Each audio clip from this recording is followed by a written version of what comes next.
aquí le puedo cambiar? Yo creo que sí. Oiga, aquí puedo cambiar. Entonces, póngale, ¿no? Muy buenos días, bienvenidos al segundo día del seminario Política Fiscal Contracíclica. Soy la licenciada Ana Laura Rodríguez y tengo el honor de moderar la conferencia magistral del doctor Eduardo Loría. Les voy a leer un poco de su síntesis curricular. El doctor es profesor de licenciatura y posgrado e investigador de la Facultad de Economía de la UNAM desde 1997. Premio al Mérito Universitario en el 2017. Tiene un gran currículum. Ganador del Premio Universidad Nacional para Jóvenes Académicos en 1999. Profesor visitante en universidades como la de Ottawa y Toronto en 1998. Universidad Autónoma de Madrid en el 2004. Universidad de Río Cuarto en Argentina en el 2012. Universidad Técnica Particular de Loja en el 2008. Impartió el curso en la sede subregional de CEPAL en México, Vectores Autorregresivos y Cointegración en el 2010. Delegado de México en el Project Link, Organización de las Naciones Unidas desde 2004. Fundador en el 2002 y desde entonces coordinador general del Centro de Modelística y Pronósticos Económicos, CEMPE. Ha elaborado diversos modelos macroeconómicos para instituciones internacionales, gobiernos de los estados de la República e instituciones de educación superior. Fundador y coordinador general de la especialidad en econometría aplicada en la UNAM desde 2009. Es investigador del nivel 3 en el Sistema Nacional de Investigadores. Ha escrito 17 libros, 15 capítulos de libro y 89 artículos publicados en revistas nacionales e internacionales con arbitraje y factor de impacto. Ha impartido 11 cursos de doctorado en 32 de maestría y 19 en la especialidad de la División de Estudios de Posgrado de la UNAM.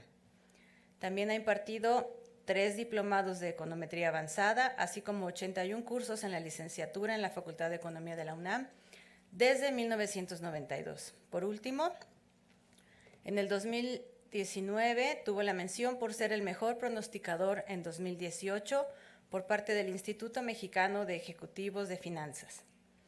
Y en el 2004 obtuvo el primer lugar del primer Premio Metropolitano de Economía y Administración de la Universidad Autónoma Metropolitana con el trabajo El impacto de la inversión extranjera directa en el empleo sectorial en México, un análisis prospectivo en coautoría con Luis Brito.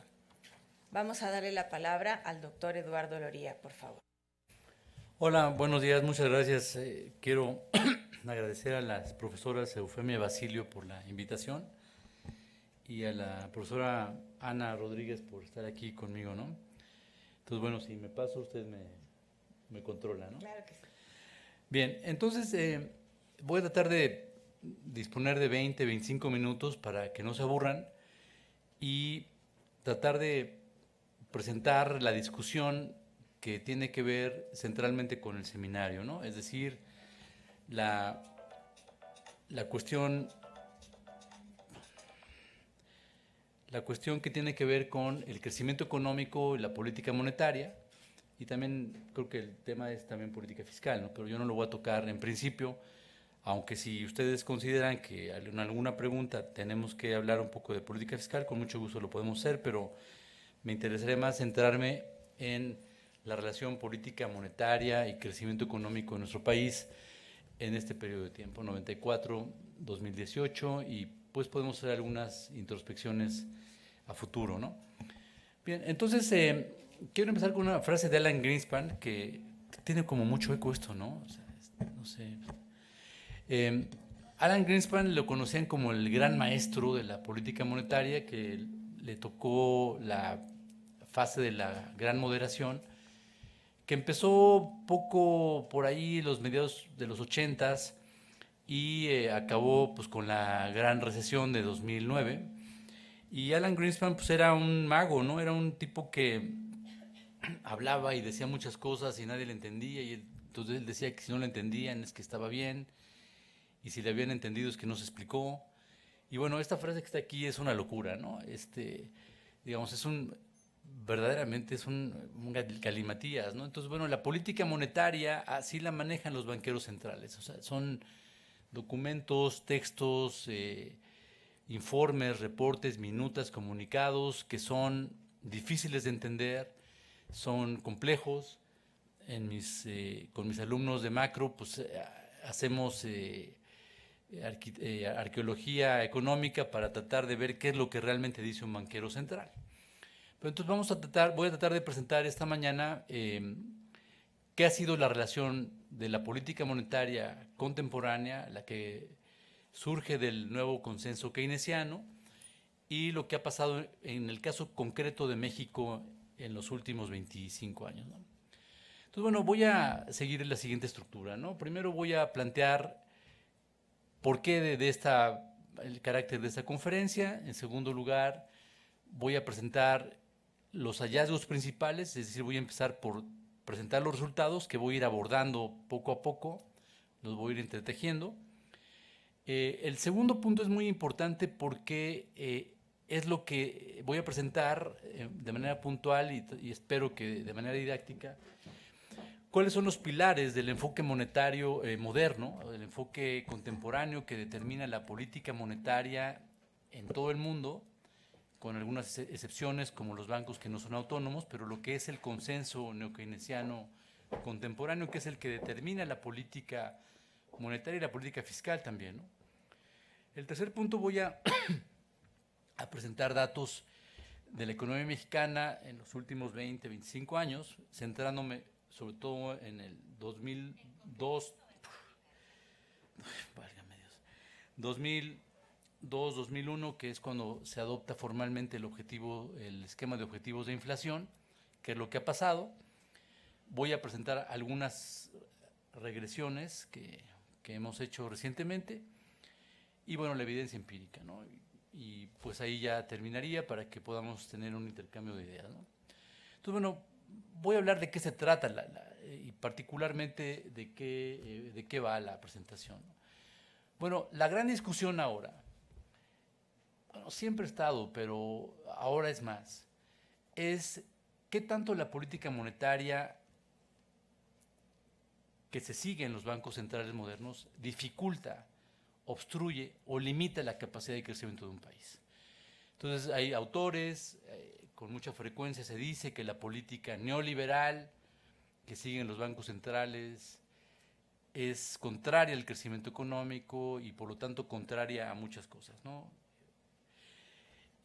Lo que dice el consenso neokeynesiano, que surgió a principios de los 90, es muy difícil decir cuándo en específico, pero se fue conformando durante los 90, a principios de los 2000, logra consolidarse como un consenso general, digamos amplio, y después del 2015 podemos decir que está mucho más claro.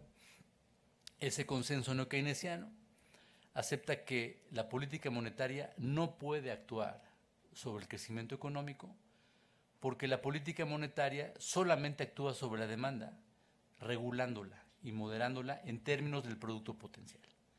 No puede actuar la política monetaria sobre el crecimiento potencial.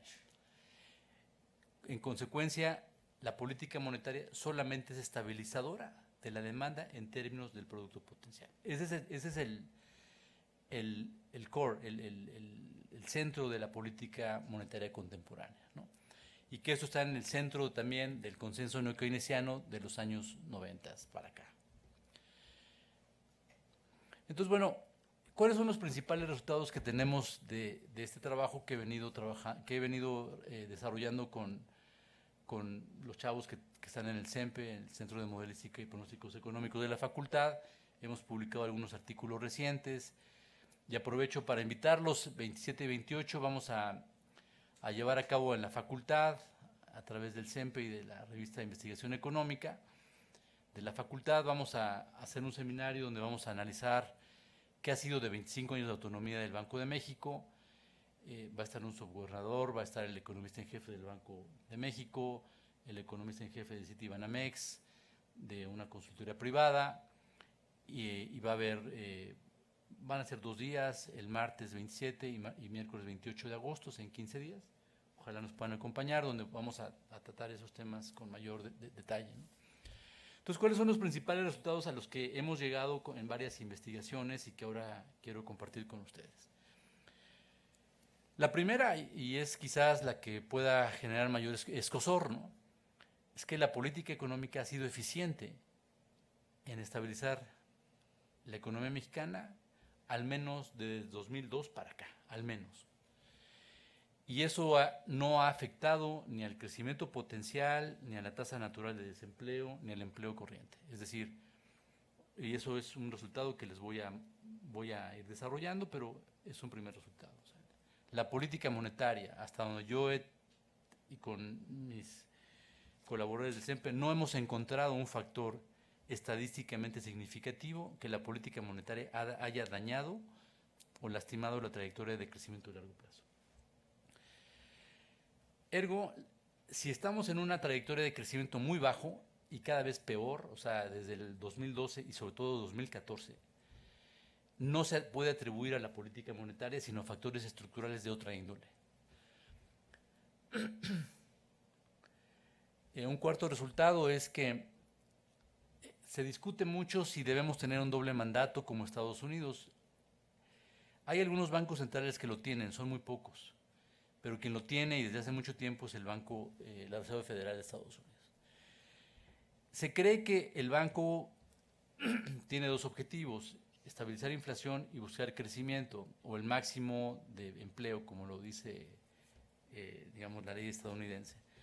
En nuestro caso encontramos, y es a lo que refiere Blanchard como la divina coincidencia, que al menos para México en este periodo, cuando el Banco Central reacciona estabilizando la demanda en términos de su objetivo, del producto potencial, está colaborando a que la economía cierre la brecha de producción y de desempleo.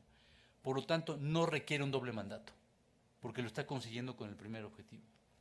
O sea, al estabilizar, consigue que la economía se sitúe en su trayectoria de largo plazo. Por lo tanto, hablar de un doble mandato es redundante. Lo voy a demostrar econométricamente. Entonces, esos son los principales resultados de esta mañana que yo les comparto, ¿no? Entonces, vamos a ver en qué consiste el enfoque moderno de la política y de la teoría monetarias, porque creo que ese es el punto que hay que discutir. Bueno, el Keynes del 36 de la teoría general, bueno, hay que entender en qué condiciones escribe la teoría general. Es una situación de una deflación, una caída generalizada del nivel de precios, una tasa de desempleo del 25%, caída del Producto Industrial brutal. En México, si ustedes ven las estadísticas históricas, el libro de Leopoldo Solís, que es muy famoso, van a ver ahí cómo la actividad económica mexicana se derrumba y prácticamente en todo. Entonces Keynes ahí habla de cuáles serían las políticas que permitirían sacar a una economía de una deflación. Y, digamos, la síntesis neoclásica, que es lo que rehabilita Hicks un año después, es vincular, digamos, congruentemente, y temo decir el término congruente porque los son muy keynesianos, dicen que eso fue una blasfemia, pero bueno, digamos que lo logra sintetizar Hicks, y por eso se llama la síntesis neoclásica keynesiana. Y la consideración básica aquí es que hay una demanda que es insuficiente a la oferta y por lo tanto hay que generar demanda para que la demanda alcance la oferta por el problema de la deflación, que es una caída de la demanda, ¿no? Entonces, eso quedó en la teoría económica keynesiana como una política sistemática que se debe hacer. O sea, impulsar la demanda siempre, porque se supone que la oferta es perfectamente elástica y que la demanda es insuficiente y que no tiene por qué provocar inflación. Ese es el argumento básico y mucha gente piensa que sigue siendo así. Sin embargo, cuando Friedman comienza a plantear que hay expectativas adaptativas y que hay una tasa natural de desempleo hacia la cual la economía tiende a converger sistemáticamente, a menos de que cambien factores estructurales que hagan que cambie la tasa natural de desempleo, factores demográficos, tasa de participación de las mujeres, o sea, una serie de variables. La economía está restringida a variables de largo plazo que en términos de solo serían como de estado estacionario de largo plazo, que no se pueden mover con variables de demanda, sino solamente con variables de oferta. Entonces, al incorporar a la teoría económica las expectativas adaptativas, y Mood lo hizo primero con las racionales, pero se incorporan después con Barro. El problema es de que la política puede ser ineficiente si es una política de demanda, porque hay variables de oferta que están determinadas de largo plazo y corresponden a factores estructurales de larga data, ¿no? Entonces, por lo tanto, y eso logra constituirse como un consenso de la nueva escuela clásica, que es lo que pasa después de Barro, Wallace, Sargent, Kydland, Prescott en los 80s. Se considera que la política expansiva es totalmente lesiva porque genera solamente inflación y no puede mover las variables de oferta. Bueno, la escuela keynesiana, la nueva que surge después de esto, acepta muchas de estas cosas, pero plantea que hay rigideces nominales, o sea que los mercados no son perfectamente flexibles como lo plantea la escuela clásica, y que por lo tanto puede haber fluctuaciones generadas por esas rigideces, y que la política monetaria puede contrarrestar los costos de las rigideces y de las fluctuaciones económicas, y que entonces la política monetaria puede servir para estabilizar, solamente para eso, pero no puede generar oferta. Entonces, esos son los puntos, digamos, como de referencia teóricos que conforman este nuevo consenso teórico y de política. Esto no niega que haya efectos reales de la política monetaria en el corto plazo. Es decir, Romer y su esposa, Cristina Romer, ya aceptaban desde el 89, haciendo una historia de la política monetaria de Estados Unidos en el siglo pasado, decían claramente, cuando hay recesiones es porque la Reserva Federal actúa con política monetaria contractiva para estabilizar. Y la única manera que puede estabilizar es generando desempleo, generando recesión, pero la economía regresa a su trayectoria de mediano y largo plazos. Es decir, hay un costo de corto, pero se diluye en el mediano y largo plazos. Eso lo dijo Romer en un artículo muy interesante del 89. Woodford, que es un gran teórico contemporáneo, también lo dice. Y eso se le llama la tasa de sacrificio. O sea, ¿cuánto cuesta bajar la inflación un punto?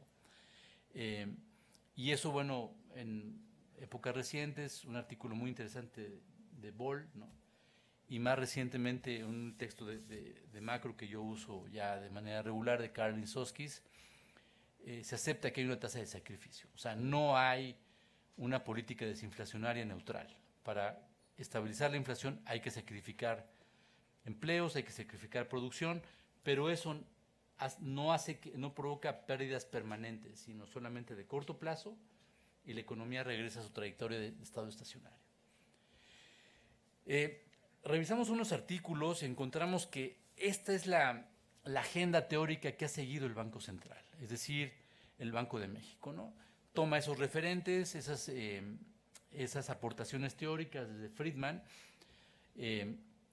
hasta Lucas, Taylor, Bernanke y Mishkin, ¿no?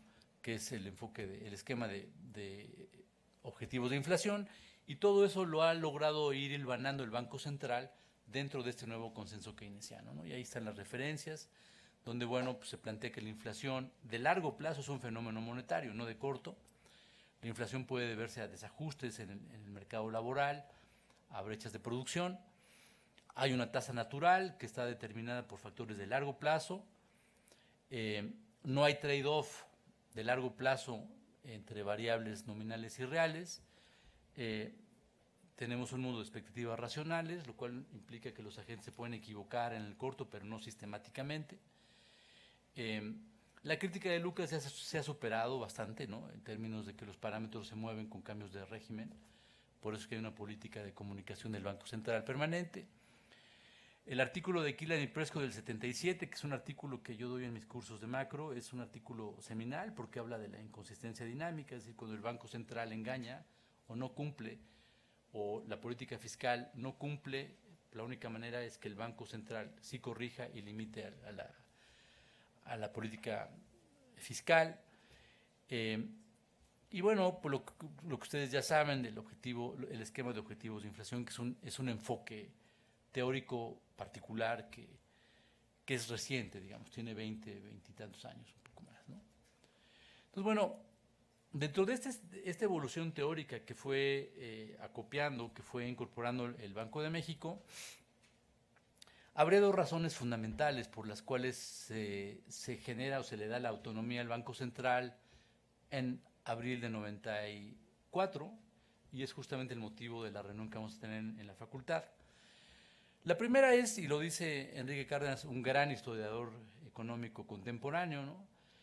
Y lo dice ahí, ¿no? Es que con esto se evitan que el banco financie déficits inmanejables fiscales, y con eso se evita fluctuaciones brutales de la demanda agregada y por lo tanto desequilibrios macroeconómicos como los tuvimos en los años 70, ¿no? Y el segundo, que surge del artículo de Kirtland y Prescott del 77, que es un artículo fundamental en la materia, tiene que ver con que el Banco Central es un ente totalmente autónomo, independiente, no tiene intereses políticos, no tiene intereses de partido, no tiene intereses de grupo, más que su interés prioritario, no único prioritario, es estabilizar la economía con un instrumento fundamental que es la tasa de interés de corto plazo, la overnight, ¿no?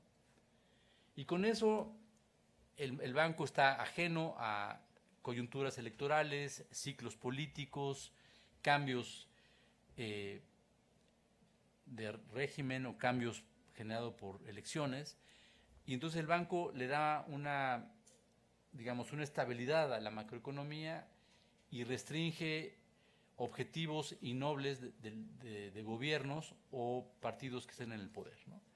Esa es la gran razón, o sea, y incluso, bueno, lo mejor que puede hacer el banco es quitar la tentación política a los gobiernos, ¿no? Esa es la razón de por qué los bancos son autónomos, ¿no? Entonces, bueno, ¿cuáles son los dos grandes cambios que podemos encontrar desde el año 94 para acá? Bueno, la reforma del Banco Central que le da su autonomía, la ley se hace en el 93, se aplica en el 94, en abril del 94, donde el banco funciona de manera autónoma con un objetivo prioritario, no único, prioritario, que es la estabilidad monetaria, la estabilidad inflacionaria. Y el segundo gran cambio fue cuando el banco, bueno, podría haber un segundo que fue, bueno, el segundo es, digamos, la adopción formal del esquema de objetivos de inflación, que aparece a partir del 2002. Y podría haber un tercer cambio que tiene que ver con el banco dejó de seguir este instrumento muy raro que era el corto, que era actuar con activos y pasivos entre los bancos y castigarlos con una tasa que se le llamó el corto, que fue algo que nadie entendió. Y era algo muy complicado, incluso en otros países, ¿qué es el corto, no? The short, the cut. O sea, nadie entendía eso. Cuando igual se habla de pidiregas, ¿qué es? O sea, nadie entiende fuera de este país qué son los pidiregas. Tampoco nadie entendía qué era el corto. Pero finalmente, con la gran recesión de 2008, el banco quita ese instrumento de política y sigue ya en adelante, digamos, la tasa de referencia como un instrumento fundamental, y en 2002 ya lo aplica como el instrumento de objetivos de inflación, ¿no? Entonces, bueno, lo que ya había yo comentado es de que voy a probar que la autonomía, tanto la autonomía como quitar este instrumento raro del corto y después la adopción de objetivos de inflación no han actuado o no han tenido impacto sobre las variables reales como la tasa de desempleo o el producto. Entonces, bueno, esos son aquí podemos ver los canales de transmisión, o sea, la tasa de interés es el instrumento fundamental que actúa sobre el tipo de cambio, ¿no? Regula fluctuaciones del tipo de cambio a partir de intervenciones controladas, intervenciones cuando se mueve mucho el tipo de cambio.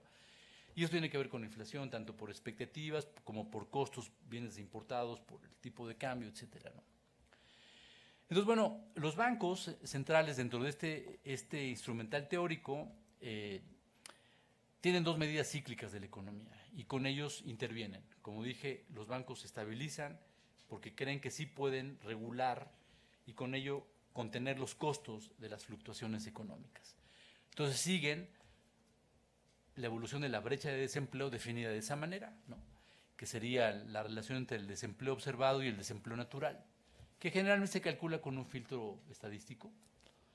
No generan diferencias si uno usa el Baxter King, HP, medias móviles centradas, o sea, casi siempre dan los mismos resultados. Y puede haber incluso una medición de la tasa natural con otras técnicas econométricas que tienen fundamentación más teórica, como lo hicimos en un artículo reciente. Y lo otro es la brecha del producto, ¿no? Que es la relación del producto observado contra el producto potencial. Y esos son los dos indicadores que siguen los bancos centrales para saber si hay sobreutilización de recursos, es decir, hay presiones inflacionarias, o si hay una subutilización, que es una recesión, ¿no? Y sobre eso la tasa de referencia se mueve, ¿no? Entonces, bueno, ese es el consenso no keynesiano que ya habíamos comentado. Vamos a ver los hechos estilizados, si me permite, ¿no? Entonces, esa es, digamos, la evolución del IGAE, ¿no? Que es ustedes saben, es una especie de PIB mensual que observa la economía, ¿no? Y lo que tenemos ahí es una serie larga desde el 94 hasta el dato más reciente que tenemos. Y lo que podemos observar ahí es que, digamos, tenemos ahí las fluctuaciones. Y algo que llama la atención es que desde principios de 2012 se observa cómo empieza a caer el producto potencial, ¿no? De manera muy relevante, y se acentúa la caída en 2016. A pesar de las reformas estructurales que se aplicaron con Peña Nieto, es decir, la tendencia a una caída del crecimiento del producto potencial se pronuncia más, ¿no? Lo cual es altamente preocupante. Y bueno, aquí podemos ver la evolución de la inflación, cómo veníamos digamos, después de que en el 94 se llegó a una tasa de inflación del 6%, que no se había observado desde el desarrollo estabilizador. Se logra en el 94, después viene la crisis cambiaria, la crisis del sistema de pagos en el 95, que muchos dicen, me parece incorrectamente, el error de diciembre. Ni fue en diciembre ni fue un solo error, fue toda una política errónea de mucho tiempo de apreciar el tipo de cambio, etcétera. Y bueno, lo que vemos es que la actuación del Banco Central logra reducir de 2 a 1 dígito la inflación, y la inflación se vuelve estacionaria desde que se adopta el esquema de objetivos de inflación. Luego, lo que vimos, una siguiente cosa, dijimos, bueno, vamos a ver si estas reformas que hizo el banco se asocian a cambios en la trayectoria del producto potencial, o sea, el IGAE, ¿no?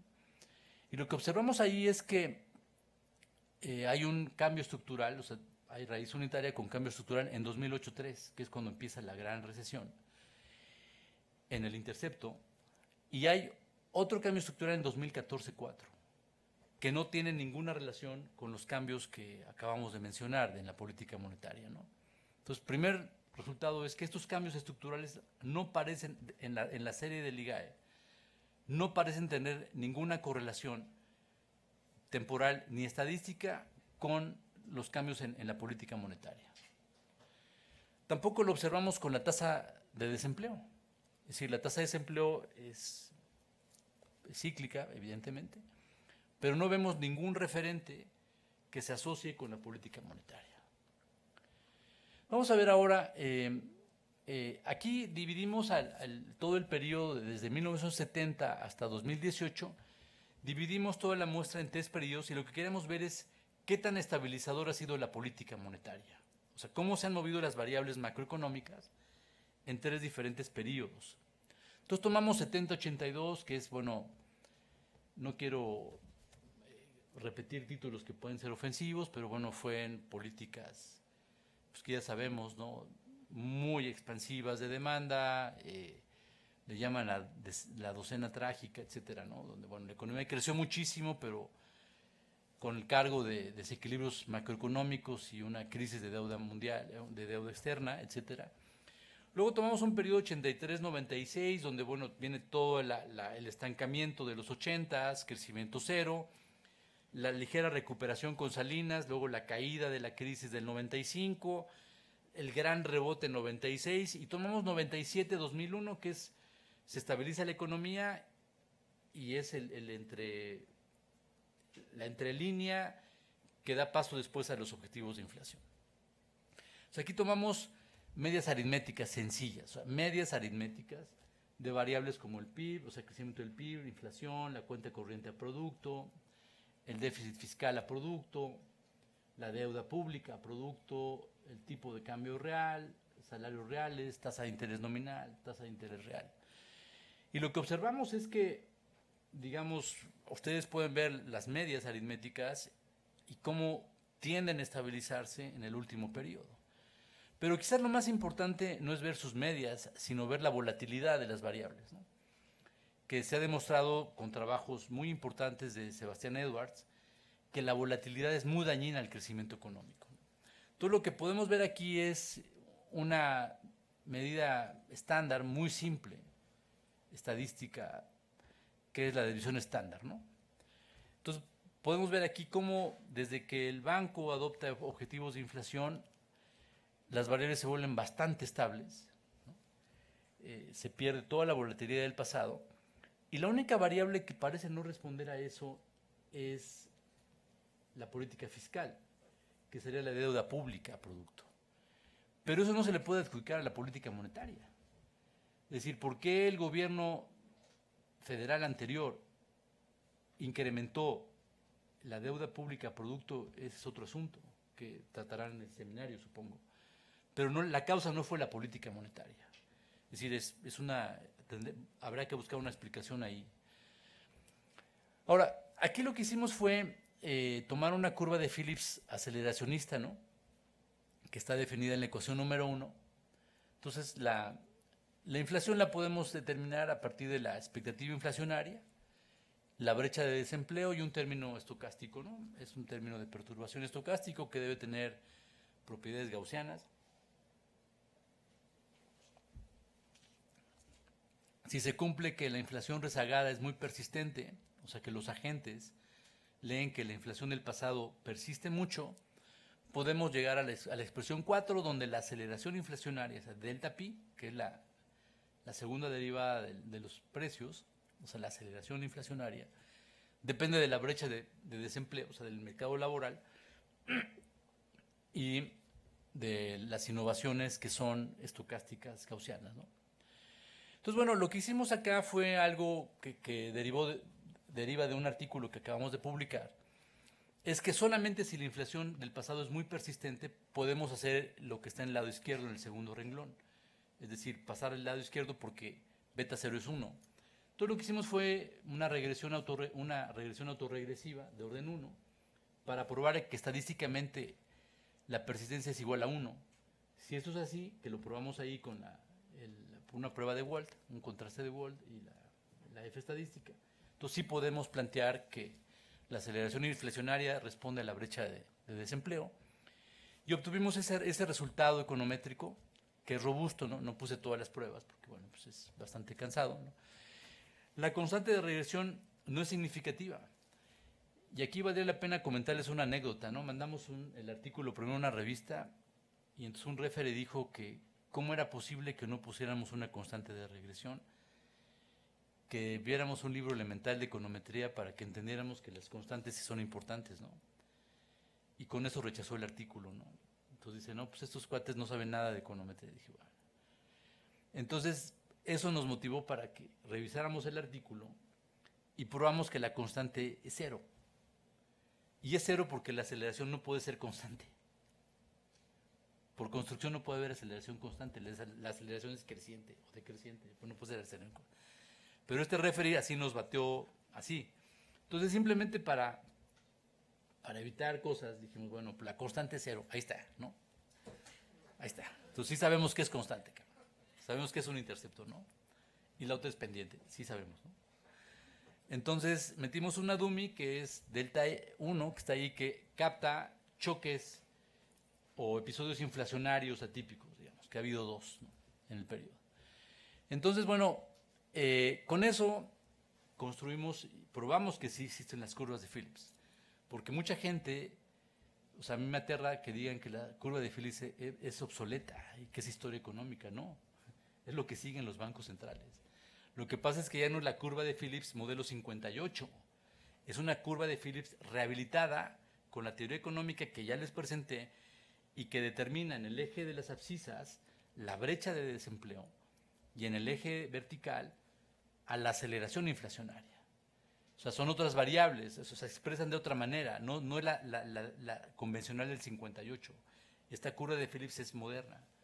Entonces lo que hicimos, bueno, probamos con la regresión anterior que sí existe la relación, o sea, que sí existe la curva de Phillips. Y la segunda es ver qué tanto esa curva de Phillips está perfilando una curva de reacción del Banco Central, ¿no? Y lo que encontramos es que la curva cruza por el 0,0, o sea, cero aceleración, cero brecha, y que sobre esa recta que se genera de la regresión, que es algo que fue un hallazgo muy interesante del artículo, que yo no lo sabía, encontramos que esa recta pasa por el origen, claro, porque el intercepto es cero. Entonces, no es una restricción, es un resultado. Que la curva pasa por el 0,0, porque la constante es cero. La pendiente es menos 0.396, que es la tasa de sacrificio. Y lo que vemos ahí es que los puntos se encuentran sobre esa recta. Y lo más interesante es que si la política monetaria no se ha asociado con cambios estructurales ni en desempleo ni en producto, significa que la política ha estado sobre esa recta y ha estabilizado con la política monetaria sobre esa recta. O sea, no ha sacado de la economía de ahí.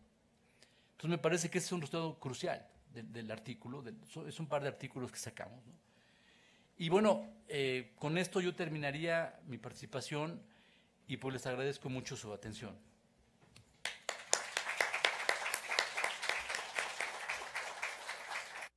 Muchas gracias, doctor. Vamos a pasar a la sesión de preguntas.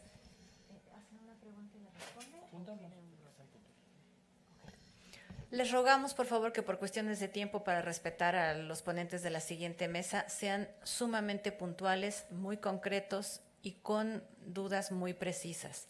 Agradecemos mucho sus participaciones y comentarios, pero tratemos de respetar los horarios. Vamos a hacer un bloque de 3 preguntas para que el doctor dé las respuestas. Si alguien nos apoya con el micrófono, por favor. ¿Alguien tiene alguna pregunta?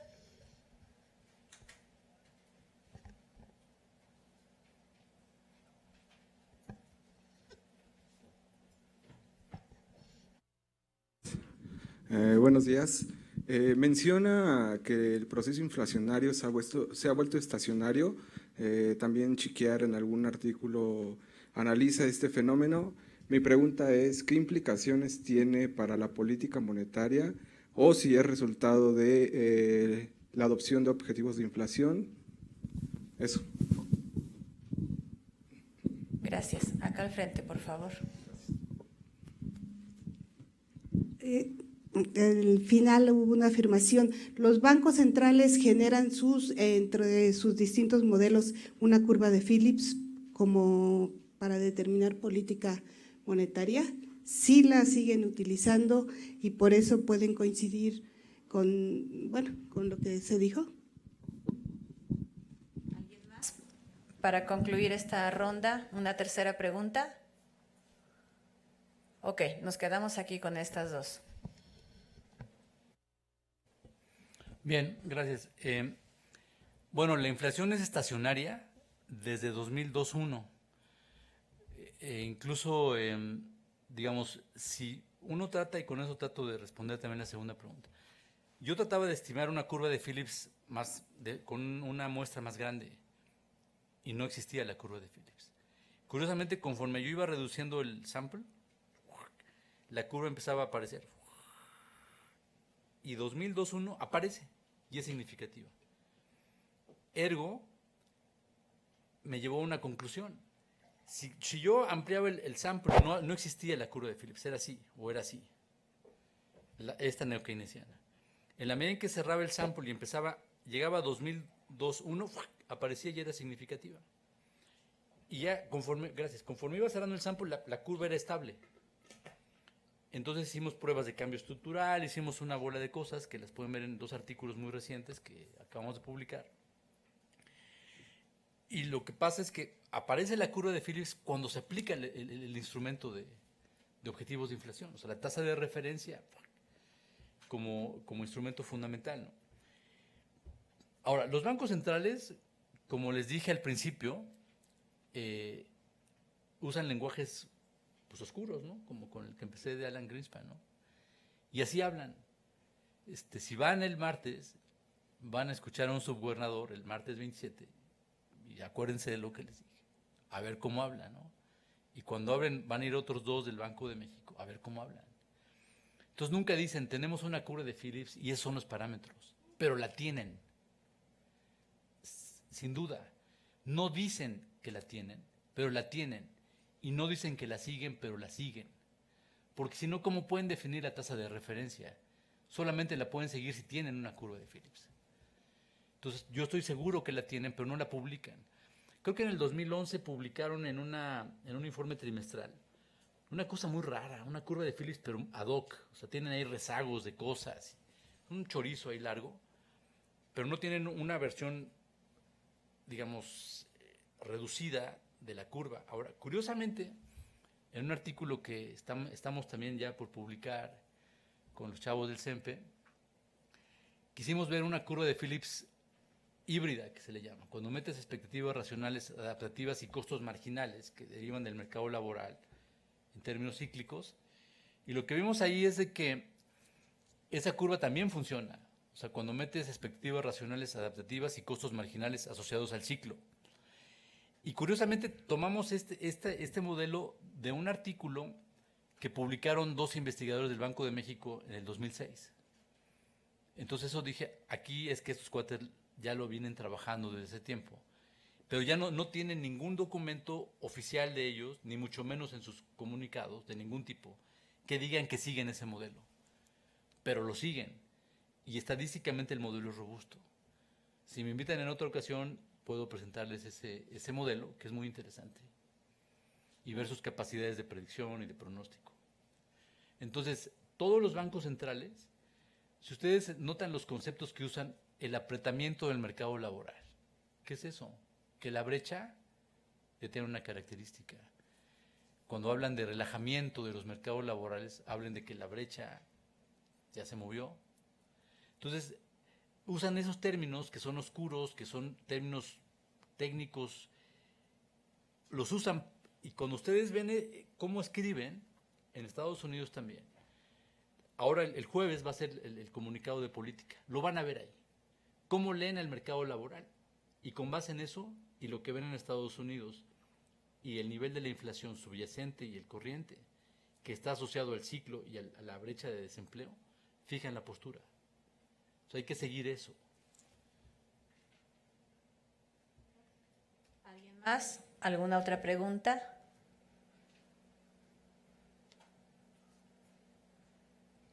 ¿Nadie más tiene preguntas? Bueno, pues agradecemos mucho entonces la conferencia magistral del doctor Eduardo Loría. Vamos a pasar a receso. A las 11:15 volvemos, por favor, con la mesa 1, Políticas Económicas y Consolidación Fiscal, retos para el crecimiento en países en desarrollo. Muchas gracias.